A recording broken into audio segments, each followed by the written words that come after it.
I looked out the window today to see if the gray had gone yet. I peeled back the curtain, cloud-distilled light dribbling into my room through the breach. It wasn't hope that made me look, it was fear, of either outcome. Let me explain. Last week, the world disappeared. I looked out the window that day, too. It was my day off, and I decided not to leave the house. Rain was a good excuse. The next morning, it was still gray outside. Oh well, I decided to stay in the day too. On the third day, I woke up late for work. In a panic, I leapt from the bed and got dressed as quickly as possible, taking a moment to look out the window once again. It was still gray. I shrugged, knowing staying indoors wasn't an option today. I was surprised when I checked my phone to find that I had no calls from work, no voicemails threatening termination. I figured I'd call them on my way and beg forgiveness. I grabbed my keys from where they hung on a hook and stepped outside. It was unseasonably cold, and Christ was the fog thick. I couldn't even see my car from the porch, a seasoned red Yugo, my ownership of which I refused to let damage my pride. I'm not sure what would have happened to me if I hadn't dropped my keys. I was on the last step when my fingers randomly decided to butter up and the whole chain slipped from my fingers and off the porch. Shit, I cursed.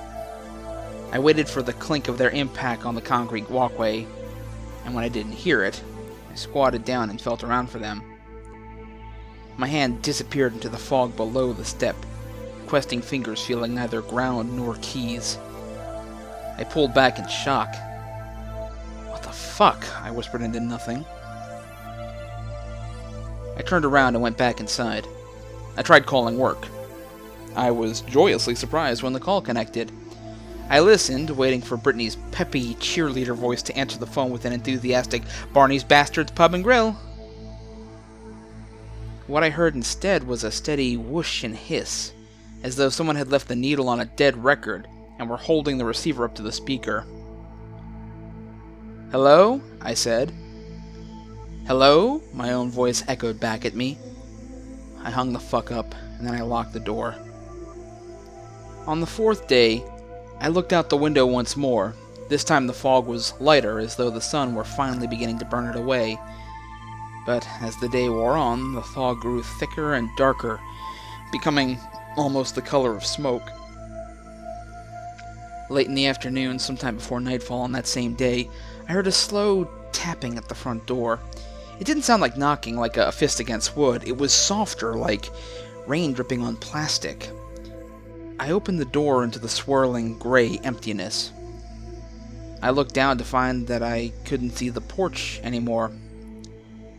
Looking up, I saw that the awning was gone as well, swallowed up by the colorless maw of the sky. I stepped back into the house and retreated to my room, where I hid under my blankets until the next morning.